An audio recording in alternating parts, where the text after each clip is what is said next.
Olá pessoal, muito bem-vindos ao meu canal, meu nome é Vinícius e esse é o segundo vídeo da série Boas Práticas na Construção de uma API REST, onde no vídeo anterior a gente falou sobre a criação de recursos, as boas práticas na construção dos nossos recursos da nossa aplicação. Se você perdeu esse vídeo, aqui na descrição deste vídeo eu vou deixar o link para vocês poderem estar assistindo, porque o conteúdo ficou muito bacana, beleza? Bom, e no vídeo de hoje a gente vai aprender o que são os verbos HTTP, pessoal, tá? Na primeira aula, eu lembro de ter mencionado para vocês que isso daqui, olha só, a construção de uma URL chamada cadastrar aluno é totalmente errada quando a gente fala de termos de REST, né?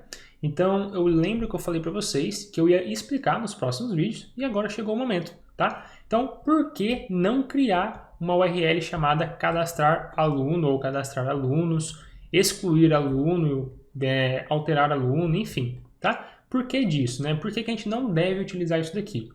Bom, vamos ao primeiro ponto. O que esse cadastrar, esse verbo está falando? Ele está falando da ação que vai ser executada ao fazer ali, né, a requisição para a nossa aplicação, correto? Então, quando eu fizer uma requisição aqui, http localhost 2.9000 cadastrar aluno, eu entendo, porque eu estou lendo, eu entendo que quando eu executar esse endpoint, fazer essa requisição, eu estarei cadastrando um aluno na minha aplicação, né, no meu banco de dados, ok?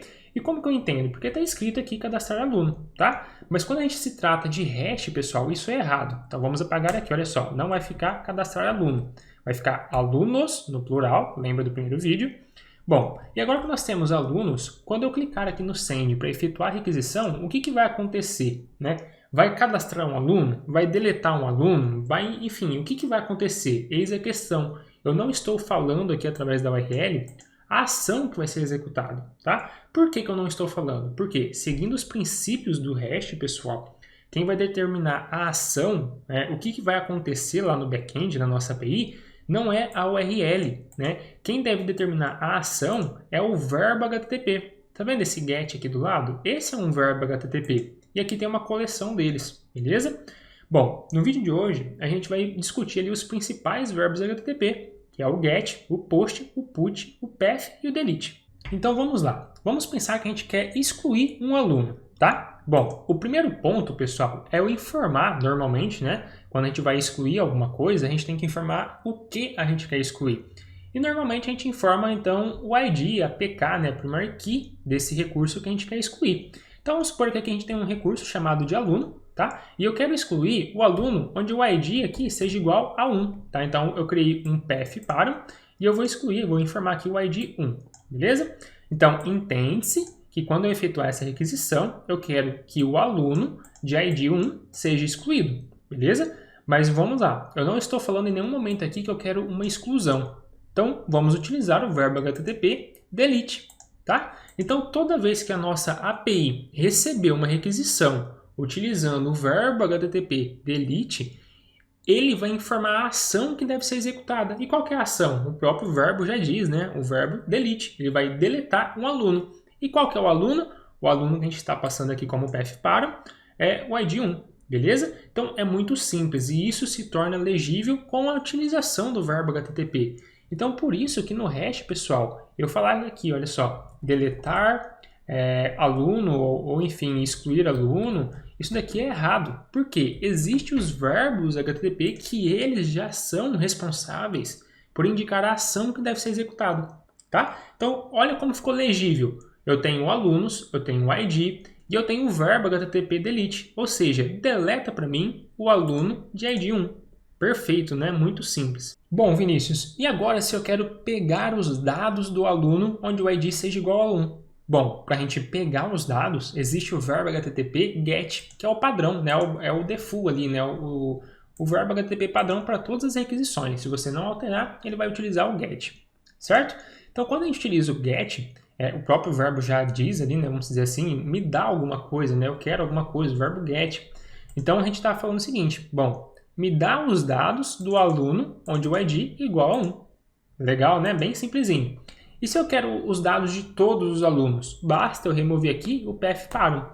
Então, se eu apagar isso daqui, eu estou dizendo para a minha API me dar todos os dados de todos os alunos ali, sem filtrar pelo ID, né? Sem filtrar por nada, aqui nesse caso desse exemplo aqui, beleza? Então, para a gente pegar, obter os dados da nossa aplicação, nós vamos utilizar o verbo HTTP GET, certo? Bom, e quando eu quero cadastrar algum recurso na minha aplicação? Bem simples também, pessoal. Para a gente cadastrar, a gente vai utilizar aqui o verbo HTTP POST, tá? Então, todas as vezes que a gente quer incluir algum registro no banco de dados, né, cadastrar alguma coisa lá, a gente vai utilizar o verbo HTTP POST. E é muito comum que quando a gente utiliza o verbo HTTP POST, aqui na seção body, que é o corpo, né, da requisição, a gente vem aqui no raw e informa aqui application JSON, né, no hash é muito comum a gente utilizar JSON, e aqui a gente vai informar os dados do aluno, no caso aqui, que vai ser cadastrado. Então, vamos supor aqui o nome do aluno, qual que é? É Vinícius, beleza? Então, é assim que funciona para a gente cadastrar um determinado recurso na nossa aplicação, beleza? Então, para cadastrar, a gente utiliza o verbo POST, para pegar os dados, o verbo GET, para deletar, o verbo DELETE, e para a gente alterar, pessoal, aqui tem uma jogadinha aí bem legal para a gente entender. Para a gente alterar os dados que está lá no banco de dados, na nossa aplicação, existem dois verbos HTTP bastante utilizados, tá? O primeiro deles é o put e o path é o segundo deles, certo? E qual que é a diferença, né? Por que hora eu uso o put e hora eu uso o path para mim alterar? Bom, vamos aqui um detalhe. Toda vez que a gente quer alterar um registro, eu preciso informar qual que é o recurso, né, que eu quero alterar.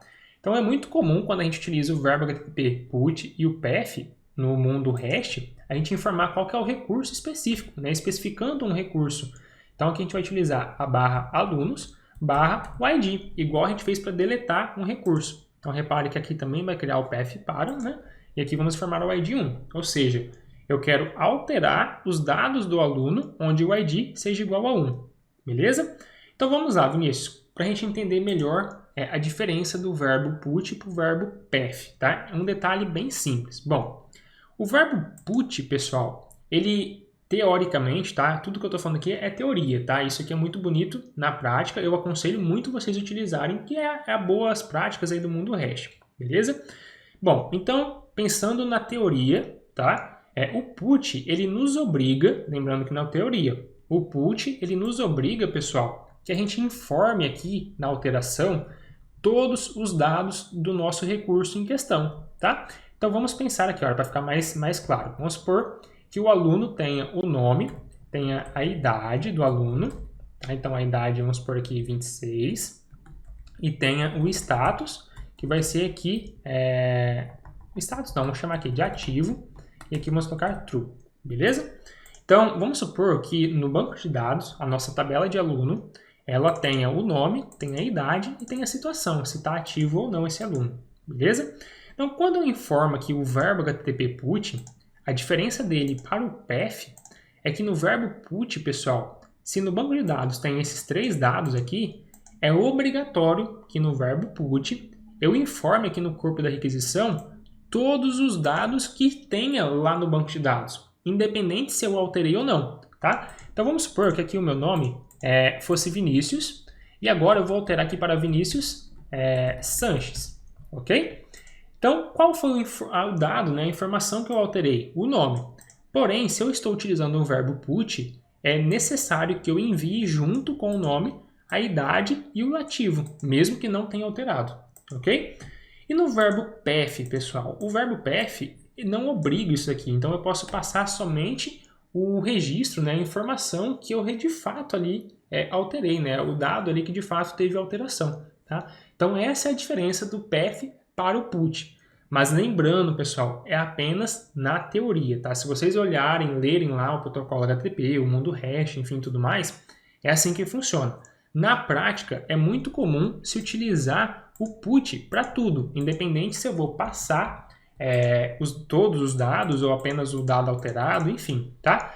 O protocolo HTTP, que é a base ali do REST, pessoal, o protocolo HTTP, ele não vai te obrigar a seguir essas boas práticas que eu estou informando para vocês, tá? Eles não vão te obrigar. Ele é totalmente aberto, livre ali para você fazer o que você quiser. Por exemplo, eu posso excluir aqui um aluno informando o verbo get. Quem vai definir se vai excluir ou não é a minha aplicação. Eu vou controlar isso. Porém, as boas práticas diz que eu tenho que utilizar o verbo delete. Para mim alterar um registro, passando todos os dados, o put, passando os dados parciais, o path. Porém, o verbo HTTP, ou o protocolo HTTP, perdão, ele não vai nos obrigar, né? Ele vai deixar livre para que você controle na sua aplicação, tá? Então, as boas práticas, quando eu vou utilizar o put, eu tenho que informar todos os dados, independente se eu alterei ou não. O path, na teoria, ele me permite passar apenas os dados que foram alterados, beleza?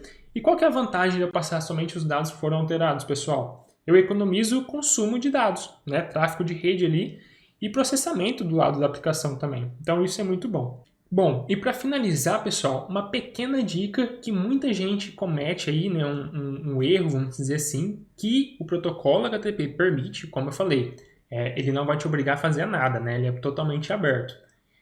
Mas, pessoal, quando a gente utilizar o verbo HTTP GET, nunca se utilize, nunca passe nada aqui no corpo da requisição, deixe sempre no none, tá? É errado a gente utilizar o GET e vir aqui no corpo da nossa requisição e informar, passar um JSON, um arquivo, qualquer coisa aqui, tá?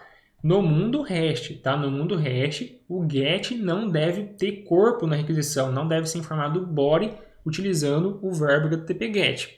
Eu consigo passar isso? Consegue, mas não são as boas práticas. Então, se você quiser construir uma API REST que segue os padrões de mercado, que segue as boas práticas do mundo REST, nunca utilize o body, né, quando está utilizando ali o verbo HTTP GET, beleza?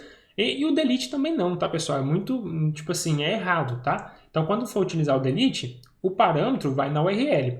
O PET, o PUT e o POST, aí sim você pode passar um JSON aqui, algum dado, um arquivo no body, beleza? Mas no GET e no delete não é comum, não segue as boas práticas do mundo REST, principalmente utilizando o verbo GET. Beleza, pessoal? Então, espero que vocês gostou do vídeo. Se vocês gostou, se inscreva no canal, deixe o like, compartilhe aí para ajudar a gente. E até o próximo vídeo, onde a gente vai falar um pouquinho sobre os status code.